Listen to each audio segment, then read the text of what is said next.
주께 더 나아가기 원합니다. 내 고생하는 것 옛 야곱이 돌베대베고 갔습니다. 꿈에도 소원이 늘 찬송하면서 주께 더 나아가기 원합니다.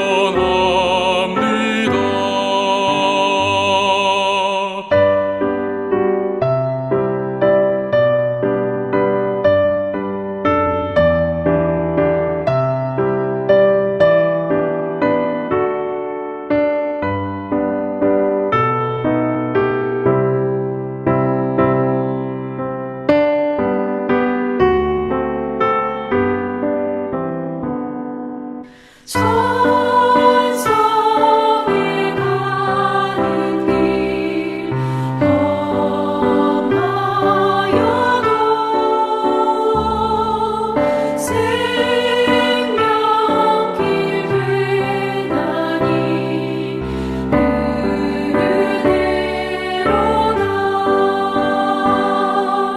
천사 날 부르니 늘 찬송하면서 주께 더 나아가기 원합니다.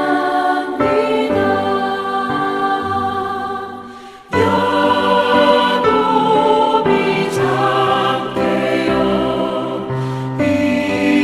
일어나노 돌단을 쌓은 것 본받아서 숨질 때 되도록 늘 찬송하면서 주께 더 나아가기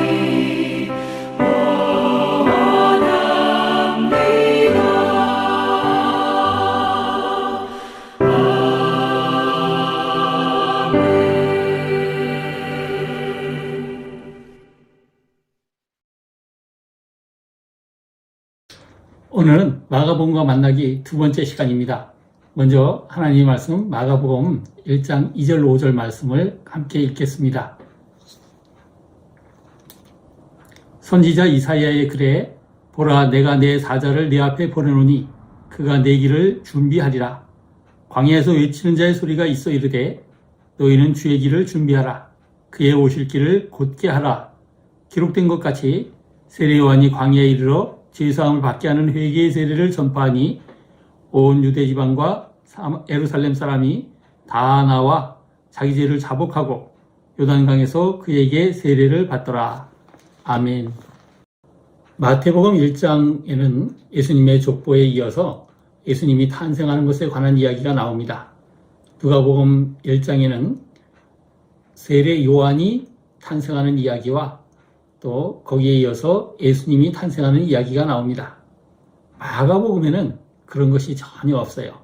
마가복음에는 예수님의 탄생은 물론이거니와 예수님의 어린 시절에 관한 이야기도 없습니다.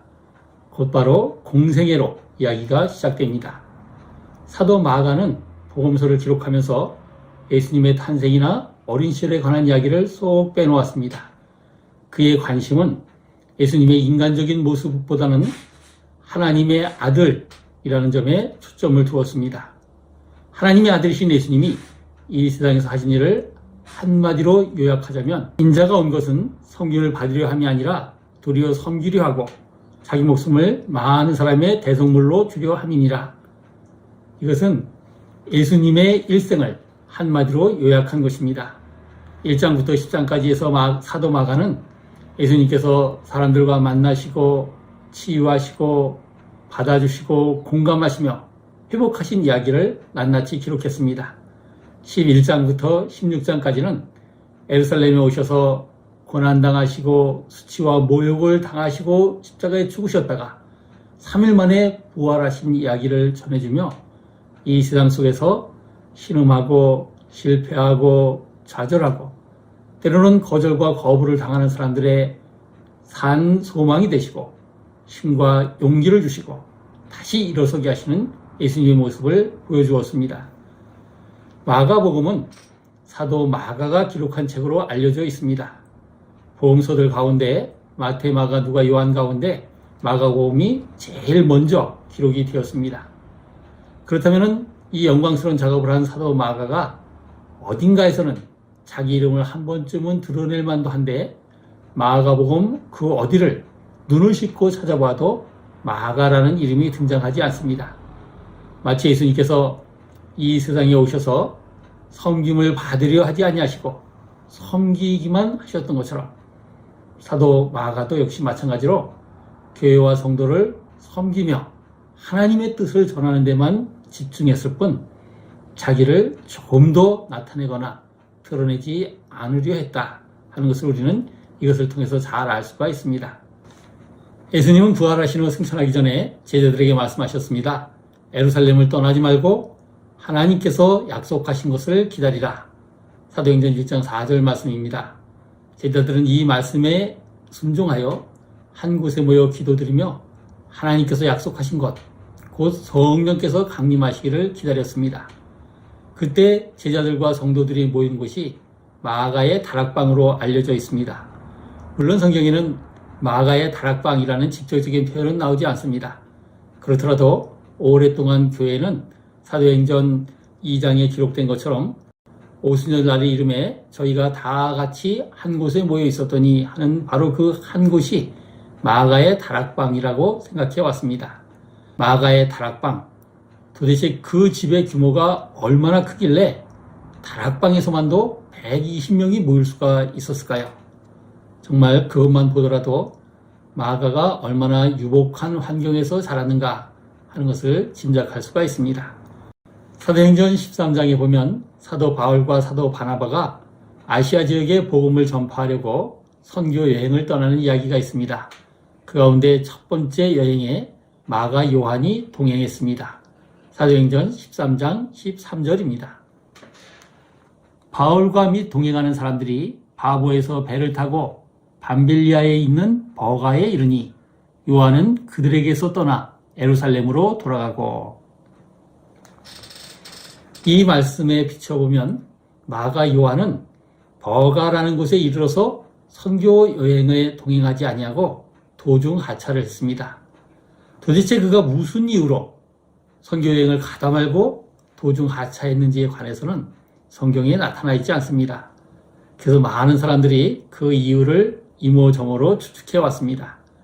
그 가운데 가장 많은 사람이 추측하는 이유는 이렇습니다.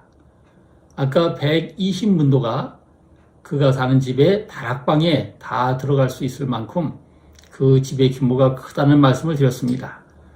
그렇게 유복하게 자란 마가 요한이기에 처음에 선교여행을 떠나면서 구브로 섬에서 당했던 여러 가지 환난과 시련, 백길에서의 고통, 그리고 안탈리아에 이르러서 당한 일들, 그리고 버가에 가서 보니 그 앞에는 거대한 타우루스 산맥이 가로막고 있었습니다.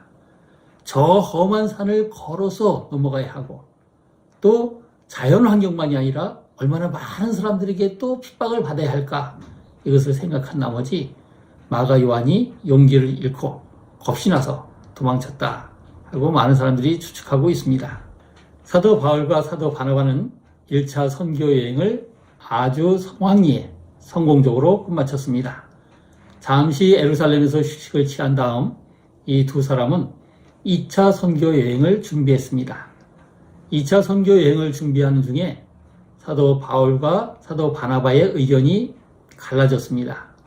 갈라진 것은 마가 요한을 2차 선교 여행에 데리고 가느냐 떼어놓고 가느냐 하는 이런 문제였습니다. 사도 바나바는 원래 성격이 너그럽고 또 폭이 큰 사람입니다. 그래서 그는 비록 마가 요한이 1차 선교 여행 때에는 도중하차하였더라도 우리가 다시 그를 데리고 가서 그를 버리지 말고 끝까지 다시 선교의 일꾼으로 세우자 하는 그런 입장이었습니다. 사도 바울은 그렇지 않아도 어려운 것이 많은 선교 여행에 저렇게 소심하고 용기 없는 사람을 데려가면 다른 사람들에게까지 악영향을 미친다고 생각한 나머지 이를 완강하게 거절했습니다. 평소에 일 중심이고 완벽한 것을 좋아하던 사도 바울의 눈에는 마가 요한이 성이 차지 않았던 것입니다. 이리하여 사도 바나바와 사도 바울은 각각 따로 선교여행을 떠났습니다. 사도 바울은 누가를 데리고 떠났고 사도 바나바는 마가를 데리고 선교여행을 떠났습니다. 그로부터 오랜 시절이 흐른 다음에 사도 바울은 디모데에게 보내는 편지에서 이렇게 썼습니다. 너는 속히 내게로 오라.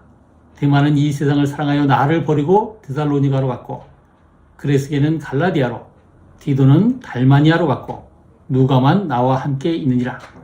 내가 올 때 마가를 데리고 오라. 그가 나의 일에 유익하니라. 디모데후서 4장 9절로 11절 말씀입니다. 이때 사도 바울은 살이 찬 감옥에 갇혀 있었습니다. 그럴 때 자기에게 유익하게 도움이 될 만한 사람이 누군가를 생각해 보니까 마가 요한이 생각이 났습니다. 그래서 그는 디모데에게 마가 요한을 감옥에 있는 자기에게 데리고 오라고 말하면서 그가 내가 하는 일에 유익한 사람이라고 이렇게 말했습니다. 사도 바울이 마가 요한을 자기가 하는 일에 유익한 사람이라고 이렇게 말했다면 그 마가는 이전에 사도 바울이 알던 그 마가가 아니라 새로운 피조물이 된 새 사람이 된 마가인 것이 분명합니다. 그렇다면 1차 선교 여행 때 그렇게 용기를 잃고 겁을 집어먹고 도망쳤던 사도 마가 요한이 어떻게 그 완벽을 추구하는 바울이 보기에도 사도 바울이 보기에도 유익한 사람으로 변화될 수 있었을까요? 우리는 그 이유를 한번 생각해 보겠습니다. 성경에는 물론 그 이유가 나와 있지는 않습니다. 그러면서도 성경은 그것을 추측할 수 있는 아주 묘한 단서를 심어 놓았습니다. 베드로전서 5장 12절로 13절 말씀입니다. 내가 신실한 형제로 아는 실로 안으로 말미암아 너희에게 간단히 써서 권하고 이것이 하나님의 참된 은혜임을 증언하노니 너희는 이 은혜 위에 굳게 서라.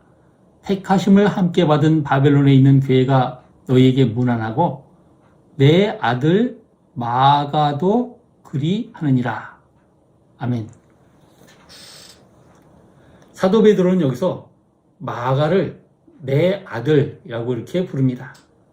마치 사도 바울이 디모데를 가리켜서 내 아들아 나의 영적인 아들이라고 이렇게 했듯이 사도 베드로는 마가를 가리켜서 내 아들이라고 부르고 있습니다.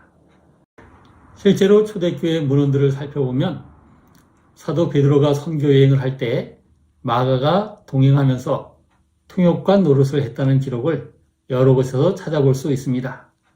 그렇다면 사도 베드로는 실패한 마가를 받아주고 그를 영적으로 키운 사람이다 하는 것을 우리가 짐작할 수 있습니다. 어떤 의미에서 보면 사도 베드로는 넘어짐의 대가요 다시 일어섬의 대가입니다.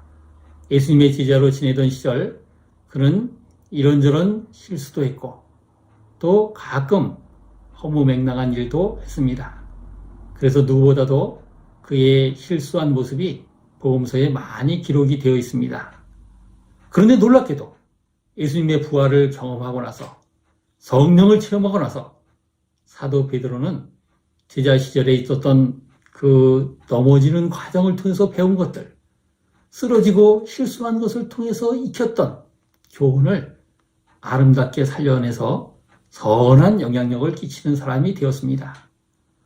자기가 넘어져 보았기에 넘어지는 것의 괴로움을 알고 자기가 다시 일어서 보았기에 주 안에서 넘어지는 것이 어떤 결과를 낳을 수 있는지를 잘 아는 사도 베드로는 선교 여행에서 실패하고 돌아온 마가를 보면서 동병상련의 정을 느꼈을까요?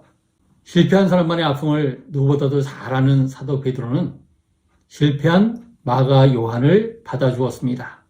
그리고 그를 자기의 아들로 삼았습니다. 이로써 마가는 지난 시절에 실패했던 일들, 지난 시절의 어두운 기억들에 사로잡히지 아니하고 새로운 출발을 가능하게 하는 복음, 새로운 빛을 던져주는 복음에 힘입어서 선한 영향력을 끼치는 하나님의 사람으로 되어갔습니다.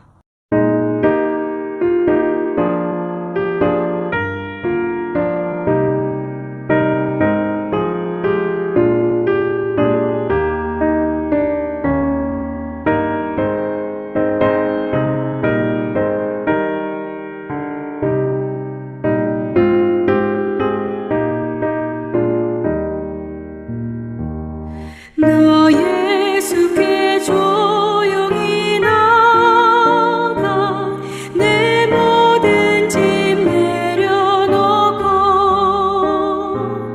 주 십자가 사랑을 믿어 죄 사함을 너 받으라. 주